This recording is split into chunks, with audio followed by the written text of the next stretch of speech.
구독, 좋아요. 예, 1부 시작하겠습니다. 박상규 시사평론가님 나오셨습니다. 어서 오십시오. 안녕하세요. 네. 네. 이러한 사태가 아주 빠르게 지금 국면들이 여러 형태가 나오고 있네요. 네. 그런데 지금 나오는 외신 보도에 의하면 2만 명 정도가 학살됐다 이런 내용까지 지금 나오고 있네요. 한마디로 뭐 숫자를 알 수가 없어요. 예. 그러니까 뭐 특파원들이 들어가서 뭐 이렇게 취재를 해서 보도를 해야 될 텐데 서방 언론들의 취재는 다 봉쇄가 돼 있고 네. 말씀드린 대로 인터넷 뭐 국제전화 다 차단됐고 일론 머스크가 운영하는 저궤도 위성에 의한 스타링크 이 유료 사이트인데 이것도 중국 러시아의 그 방해 장비를 들여다가 다 끊고 난 뒤에 네. 그 친 하메네이 그 인사들에게만 이걸 또 이제 쿠폰 같은 걸 나눠줘 가지고 연결하는 그런 방식으로 통제하고 있기 때문에 지금 나오는 것들은 그야말로 민간 차원에서 스타링크를 이용한 아주 그런 정보가 이렇게 조금씩 밖으로 나오는 건데 지금 말씀하신 대로 사망자 수는 많게는 2만 명까지 이렇게 나오고 지금 뭐 테헤란을 비롯해서 특히 제3의 도시 이스파한은 길거리가 지금 다 피로 흥건하다 이런 얘기가 나오고 더욱 우려스러운 일은 구치소 이 그냥 감옥에 지금 한 2만 명 가량이 구금돼 있는데 이란 하메네이의 그 수족인 사법부 수장이 가가지고 이 사람들에 대한 집단 처형 얘기를 꺼냈다는 거예요. 예. 그러니까 한마디로 뭐 교수형 얘기. 그러다 보니까 지금 트럼프 미국 대통령이 이렇게까지 지금 얘기를 합니다. 뭐냐면 기관을 공격해라. 예. 뒷감당은 미국이 한다. 이런 얘기를 하면서 제가 보기엔 이런 모든 정황이 이제는 그 무슨 협상을 통해서 이란 사태를 마무리하기는 물이 건너간 것이다. 이렇게 보고 있고요. 미군이 지금 카타르에 있는 중동 최대의 기지가 하나 있어요. 공군 기지. 예. 알 우데이라라고. 여기서 일부 비행기들을 철수시켰습니다. 이게 무슨 뜻이냐? 이제 이란을 군사적으로 공격하면 이 알 우데이라에서 비행기가 발진하는 게 아니에요. 그 토마호크라든가 이제 멀리 있는 걸프 연안에 있는 그 미사일들이 날아갈 것이기 때문에 공습도 거기서 이루어지지 않고 그러면 이란이 반격을 할 거 아닙니까? 카타르의 그렇죠. 그 알 우데이라 기지를. 그래서 알 우데이라에서 비행기와 병력을 빼는 거예요, 지금. 네. 이런 정황들을 밀어볼 때 이란 공격은 그야말로 오늘 내일 사이가 아닌가 저는 그렇게 보고 이렇게 엄청난 사상자 뭐 사상도 아니에요. 그냥 지금 무슨 확인 사살 얘기가 나오고요. 그 러시아제 중기관총이 있어요. 네. 탄환 크기가 12.7mm 어마어마하게 큰 탄환이에요. 네. 두시카라고. 이거는 소리가 달라요. 들어보면 그냥 이 소총 소리 따다닥 하는 게 아니고 두두두두두 한다는 거예요. 이런 소리가 지금 그 테헤란 이스파한 등지에서 막 울려 퍼지면서 사람들이 공포에 질려 있는데 오토바이 탄 그 하메네이 그 세력들이 확인 사살을 하고 그 뭐 혁명수비대라는 그런 군인들은 자국 국민들을 상대로 중기관총을 쏘아대고 이건요 그냥 무장 시위 정도가 아닙니다. 이제 미군이 들어가지 않을 수 없는 사태는 초읽기에 들어가 있다. 이렇게 말씀드립니다. 예, 한 가지만 좀 추가를 해서 질문을 좀 드릴게요. 자, 어제 트럼프 대통령 관련된 여러 소식들이 있었는데 그중에 하나가 백악관 안보팀이 어제 이란 사태에 대한 아주 정밀 브리핑을 했다. 이 과정에서 군사 공격을 시행할 경우에 어떤 작전과 관련된 상세한 내용도 포함됐다. 이런 내용도 알려지고 트럼프 대통령이 CBS 인터뷰를 했는데 이런 얘기했어요. 인터뷰 이제 앵커가 물었습니다. 군사작전의 최종 목표가 뭐냐?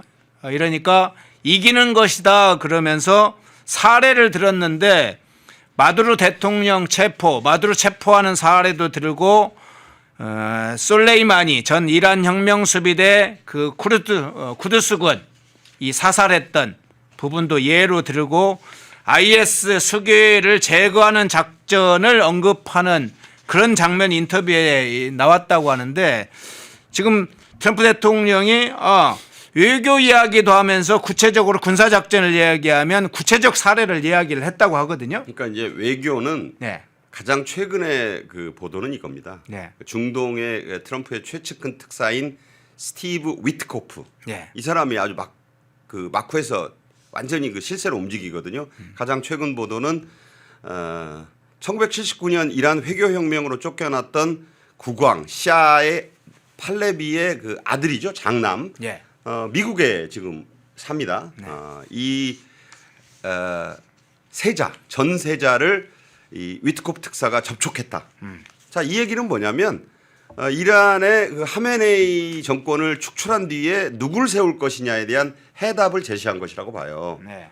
그러니까 지금 이 베네수엘라에서는 마두로를 제거한 뒤에 그 마두로의 부하였던 델시 로드리게스를 대통령 권한대행으로 임명해서 이제 끌고 가는데 거기도 지금 엉망이라고 그래요. 네. 그 무슨 내무장관 까베요를 따르는 무리들이 총 차고 오토바이 타고 다니면서 지금 계속 그 게릴라식으로 오토바이를 타고 다니면서 막 미국에 협조하면 뭐 어떻게 해버리겠다는 둥 이러면서 그 베네수엘라도 지금 무법천지 가깝게 변했다고 하는데 자, 그런 외교는 이제 협상은 저는 이미 아니라고 봅니다. 왜냐하면 이란이 핵 협상에 다시 나설 테니까 하메네이 정권만은 유지시켜달라는 그런 외교 협상을 벌인 것은 맞은 것 같아요. 그런데 트럼프 정부 입장에서 이제 그런 단계를 지났다고 보는 거예요. 저렇게 뭐 수만 명을 죽이는데 이걸 만약에 미국이 어정쩡하게 여기서 그냥 하메네이 정권을 인정한다? 그럼 미국은 베네수엘라 마두로 부부를 체포한 게 아무 공의 없이 돼버린다고요. 네. 또 종이호랑이 얘기를 들을 수밖에 없는 것 아니냐 이렇게 보면 네. 외교적 수단은 제가 보기엔 이제 더 이상 쓰기가 어려운 입장이 아닌가. 지금 루비오 국무장관이 백악관 안보보좌관도 겸하고 있습니다. 직함이 많아요. 그런데 루비오가 아시다시피 이 반중주의자에다가 특히 이 쿠바 문제도 그렇고 이런 그 좌파 정권 척결에 아주 그 전문가로 지금 부각이 되고 있기 때문에 이미 미국은 외교적 수단을 손에 들고는 있는데 그 사실상 내려놓고 군사적 수단을 지금 만지작거리고 있는 것이다. 왜냐하면 아까 말씀하신 대로 대통령이 트럼프 미국 대통령이 직접 그랬잖아요. 정부기관을 점거하라. 네. 아니 남의 나라의 시위자들에게 그 나라 정부기관을 점거하라. 이 노골적인 그 소위 말해서 반 정권 투쟁을 미국이 독려한 거예요. 그러면서 뭐라 그랬느냐? 조금만 기다리라 그랬어요. 조금만 기다리라는 건 뭐 그 국민들에게 뭔가 지금 CIA가 나서 가지고 뭘 대주고 있다는 뜻 아니겠냐 이렇게 보고요. 네. 일단 공습에 이어서 필요하다면 지상군 투입까지 해서 일단 이 유혈만은 막아야 되지 않겠느냐. 자, 이런 쪽으로 움직이고 있다고 보고 네. 지금 그 테헤란에서 전해지고 있는 소식통에 따르면 이런 상황이에요. 지금 이란에 2017년에 그 규모 7.3의 강진이 일어나 가지고 엉망이 됐잖아요. 네. 그때보다 더 처참하다 지금 나라 꼴이. 사람이 죽은 건 물론이고 빵집에 빵이 없고 정육점은 문을 닫고 슈퍼마켓은 3군데 중 2곳이 문을 닫았다. 지난 3주 사이에만 이 사태가 심각해진 뒤에만 물가, 식료품 값이 3배로 올랐다. 이건 그 생지옥이에요. 그래서 거기서 나온 얘기 천천히 죽느니 차라리 한순간에 죽겠다는 생각을 하게 된다. 이게 뭐냐. 그냥 하메네이 정권을 무너뜨리면서 어떻게 잘못되면 죽든지 아니면 천천히 죽는 건 뭐예요. 지금 말씀드린 그 빵집에 빵이 없어. 이 고기 가게에 고기가 없어. 슈퍼마켓이 75%가 문을 닫았어. 어디서 먹고 삽니까? 서서히 죽는 거예요. 네. 이런 상황에 지금 이란이 봉착해 있다. 이렇게 보시면 이란 사태를 이해하시는 데 도움이 될 겁니다. 예. 자, 다른 주제로 넘어가기 전에 속보를 좀 먼저 전해드리겠습니다. 한동훈 제명과 관련해서 장동혁 대표가 최고위원회에서 일단 제명에 관해서 한동훈한테 재심 기회를 주겠다. 재심 기간까지는 결정을 안 하겠다. 이런 입장을 밝혔습니다. 이유에 대해서는 이렇게 이야기했어요. 윤리 결정에 대해 한동훈 전 대표는 제대로 소명 기회를 부여받지 못했다고 주장하고 있으니까 그리고 일부 사실관계에 대해서 다툼이 있다고 이야기를 했다.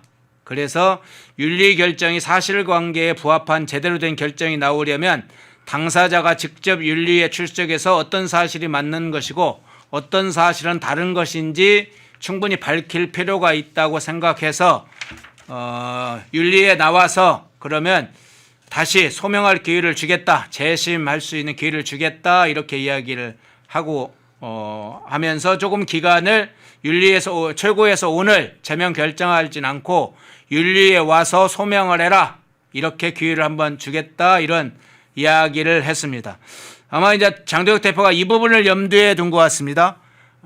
오늘 만일 최고위에서 제명을 하면 한동훈이 가처분 신청을 바로 할 걸로 지금 이야기를 하고 있습니다. 가처분. 그러면 이제 가처분 신청을 하면 본인은 소명할 기회를 얻지 못했다든가 그 게시글 중에 일부가 다르다든가 해서 가처분을 인용하는 식의 어떤 정치적 사법적 효과를 노리려고 지금 준비를 하고 있다고 하는데 장도혁 대표가 그 부분을 본 것 같아요.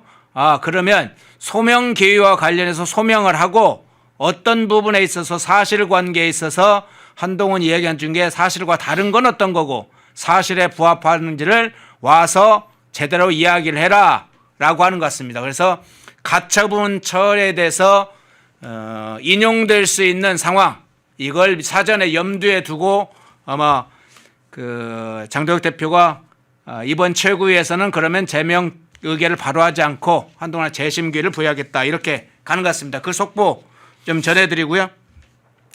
자, 환율 문제로 잠깐 한번 좀 넘어가 볼까요? 네, 예, 환율. 네. 환율 문제에 관련해서 뭐 구인철이 미국에 가서 뭐 이야기도 소식도 들리고 환율은 여전히 1,470원대를 지금 딱 앞두고 있고 환율 상황이 지금 약간은 움직이고 있는데 지금 1,467원 3전이라고 돼 있는데 1467원 80전으로 80전이요? 또 올랐어요. 뭐냐면 예.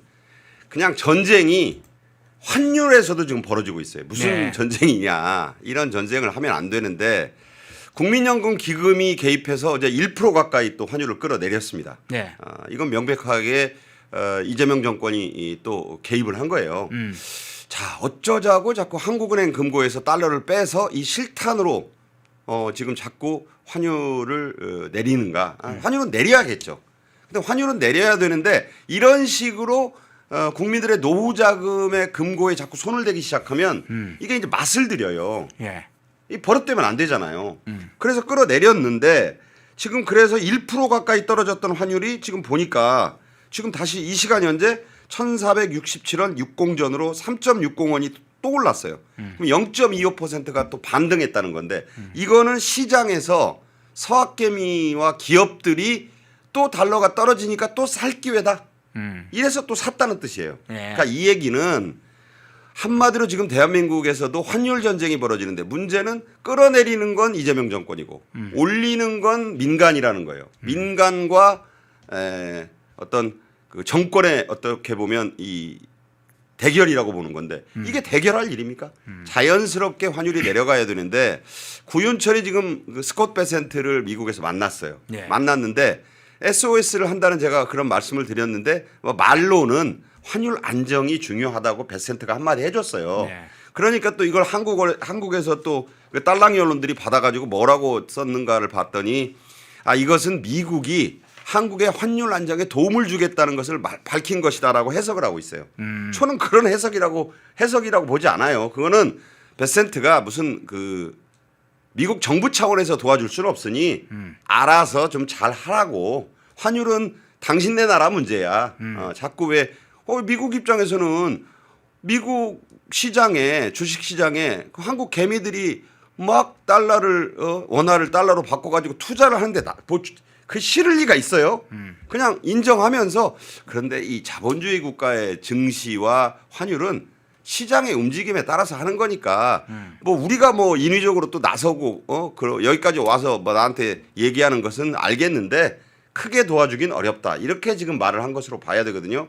이 환율은 지금 현재 대단히 위태위태한 것이다. 내리면 올라가고 자꾸 이런 사태가 벌써 두 번째인데 이게 나중에 가면은요 이제 한국은행의 금고가 자꾸 비게 되고 그 다음에 말씀드린 대로 오늘 증시도요 예. 어제까지 9거일 연속 올랐어요. 근데 외국인하고 개인은 팔았어요. 어제도. 누가 샀느냐?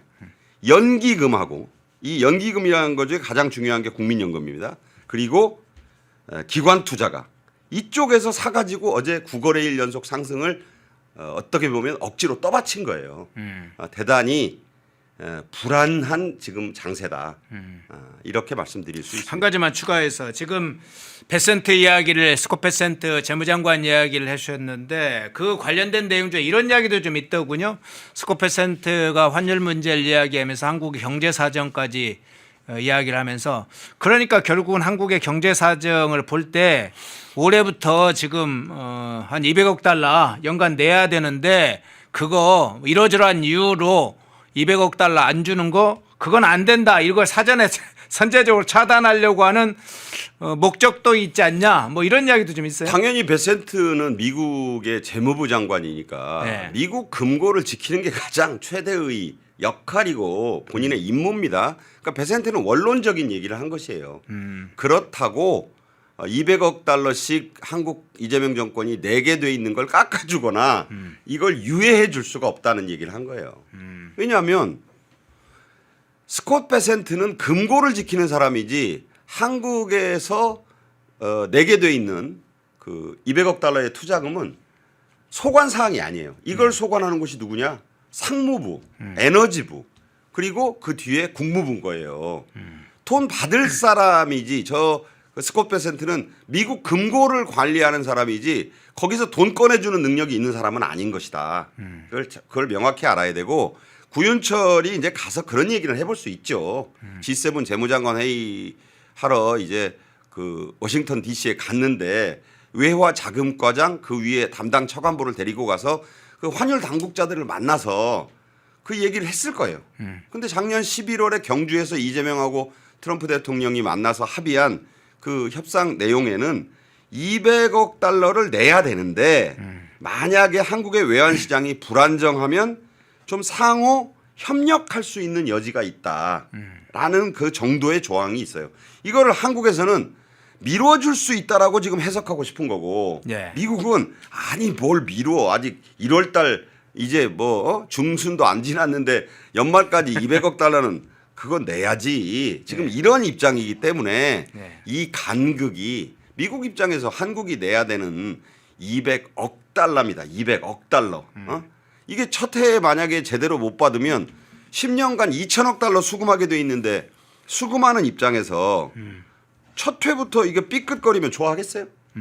이렇게 봐야 된다. 이렇게 말씀드립니다. 예.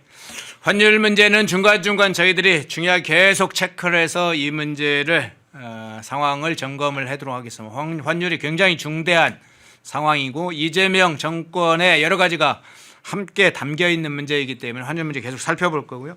자, 미국의 현장으로 가보겠습니다. 미국. 자, 쿠팡 청문회, 미 하원 청문회이긴 한데 사실 쿠팡 문제가 아주 중요한 문제로 제기가 돼서 쿠팡 청문회라고 지금 나오는 것도 있어요. 미 연방의회로 가보겠습니다. 먼저 몇 가지 사진을 좀 한번 보겠습니다. 예, 그 사진 한번 띄워주시죠. 이 사진이 지금 미 하원 세입위원회 무역소에 지금 청문회 하는 그런 장면입니다. 지금 이제 미 하원 의원들이 이 소위 소속된 의원들이 앉아서 청문회를 하는 장면을 지금 저 사진으로 볼 수 있는데 한국 정부에 대해서 쿠팡에 대한 공격 이것을 역으로 굉장히 강도 높게 비판을 했습니다. 뭐 디지털 관련된 법도 포함해서 이 상황을 다뤘었는데 여한구 통상교섭본부장을 한국 정부 이재명 정부가 보내긴 했어요.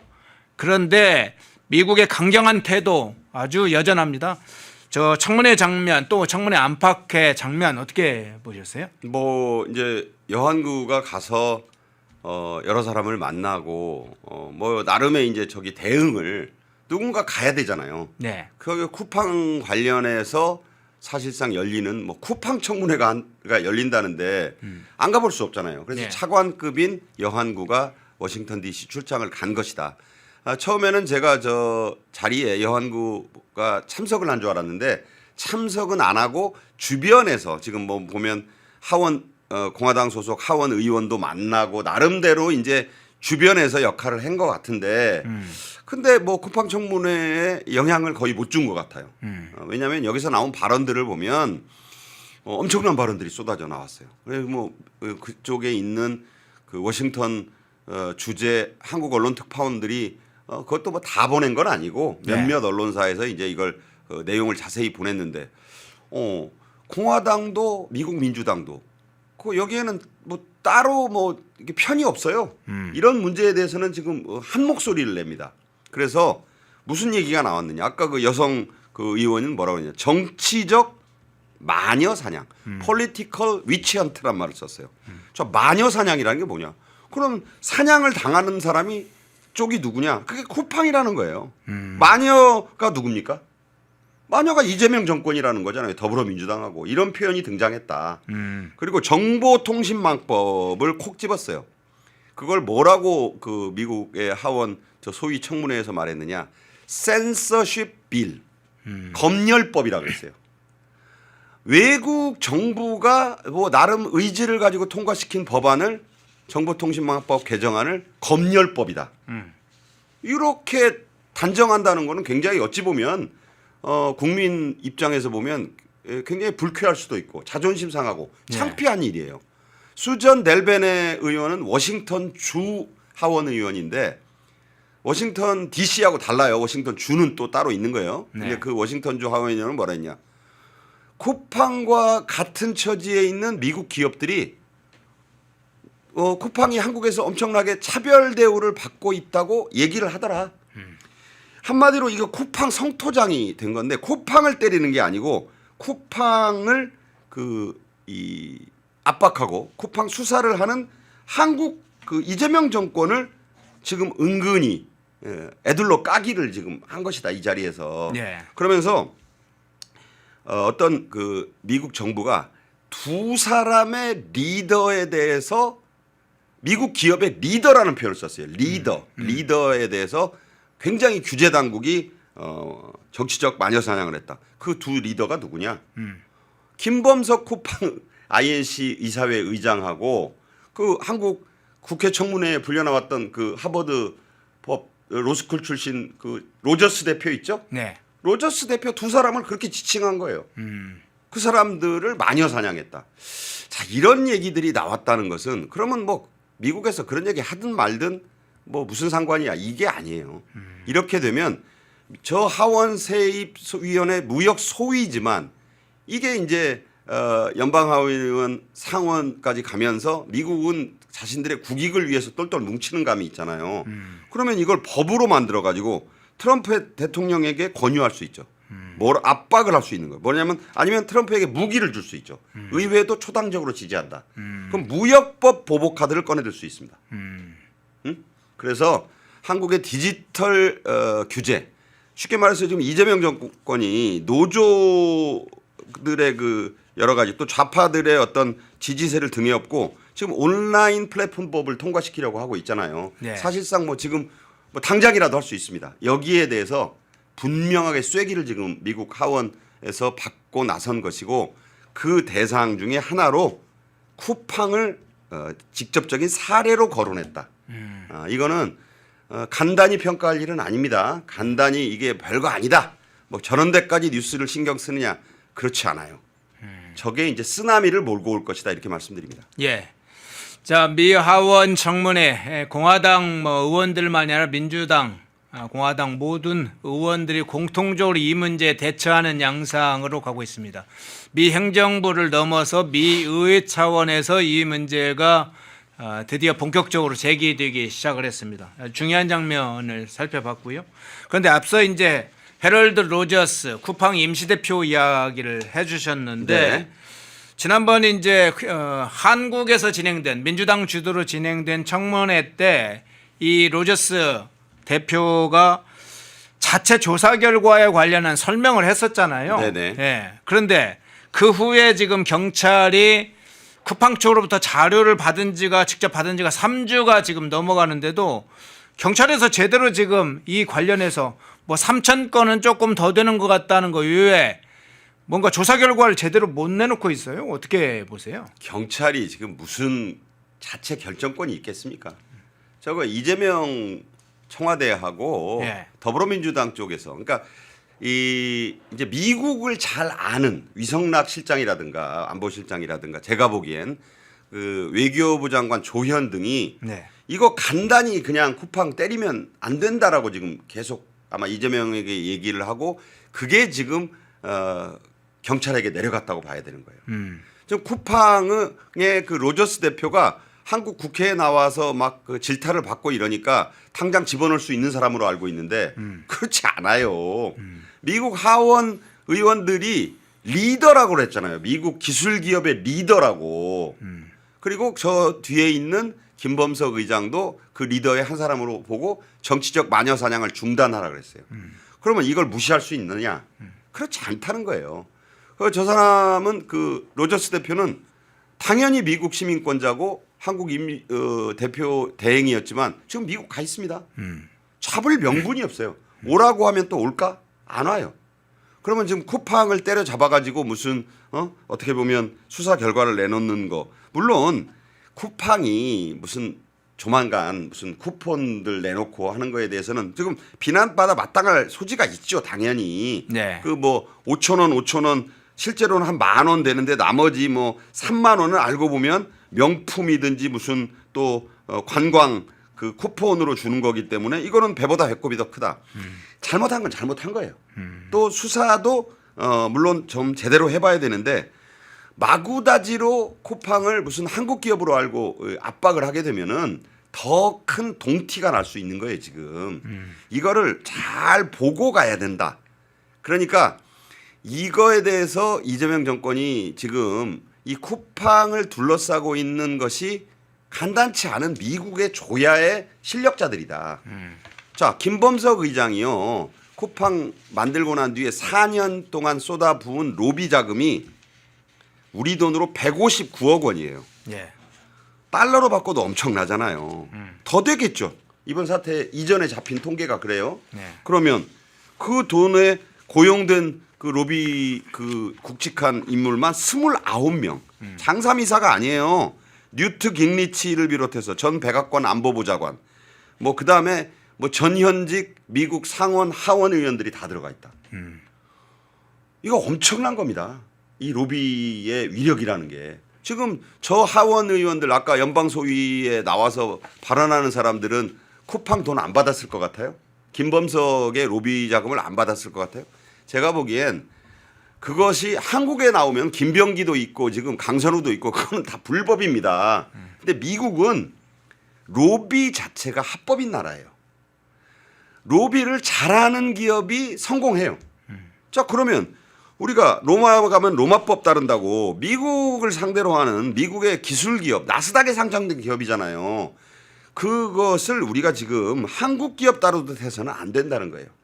이럴 때 그 나올 만한 얘기가 뭐냐.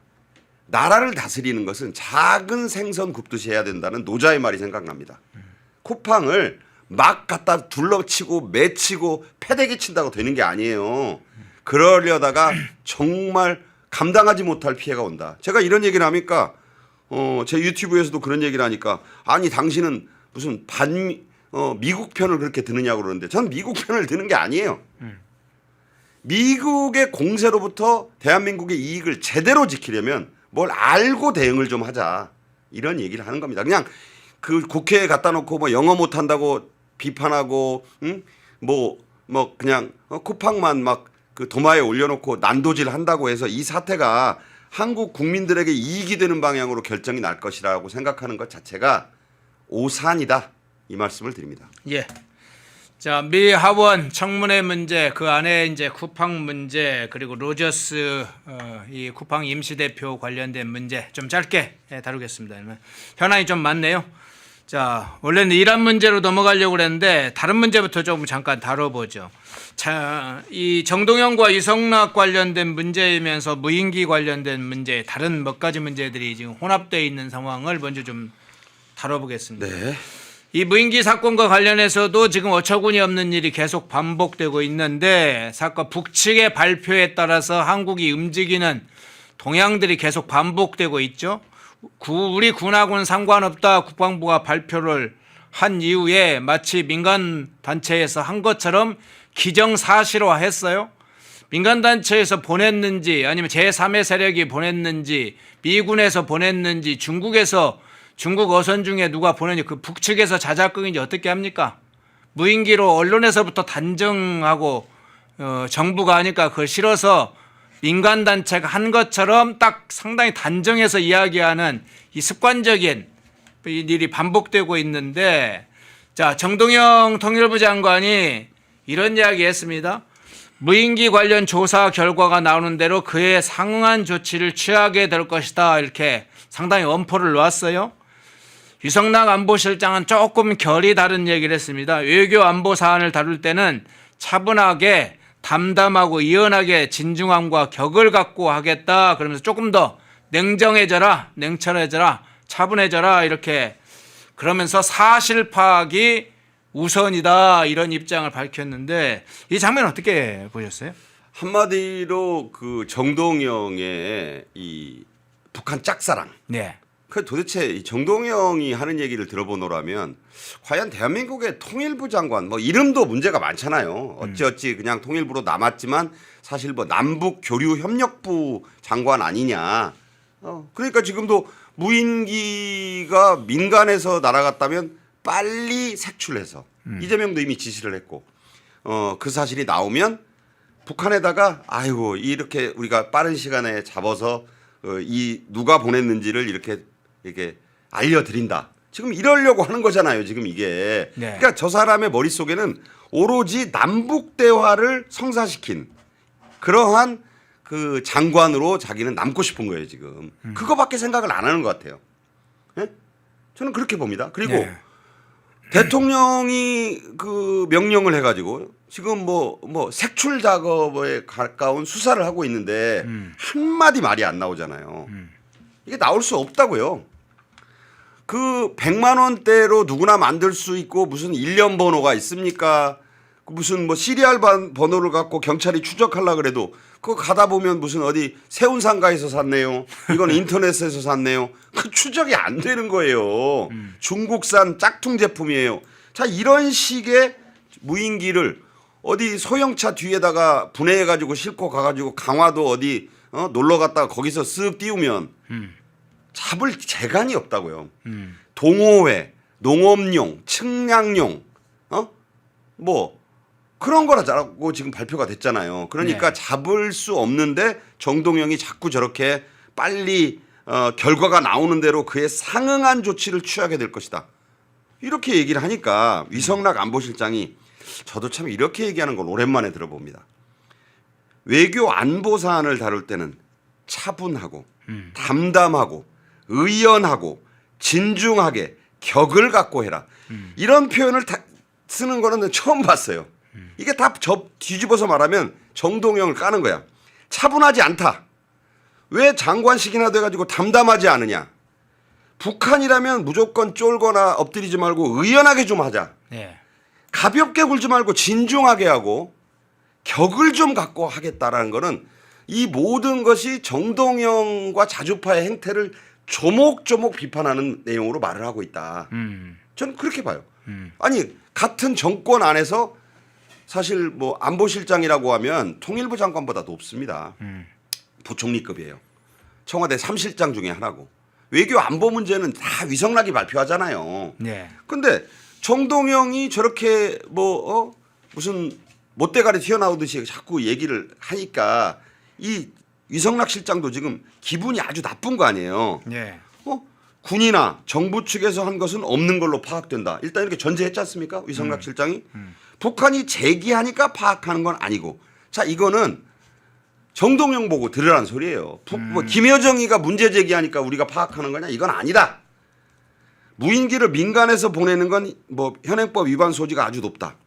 정전협정에도 위반된다. 이 사실관계를 지적하면서 필요한 대로 의법 조치를 해야 하고 이 법에 따라서 조치해야 된다. 처벌 가능성이 있으면 처벌해야 한다. 그러니까 다시 한번 얘기하지만 차분, 담담, 의연, 진중함, 격을 갖고 하자.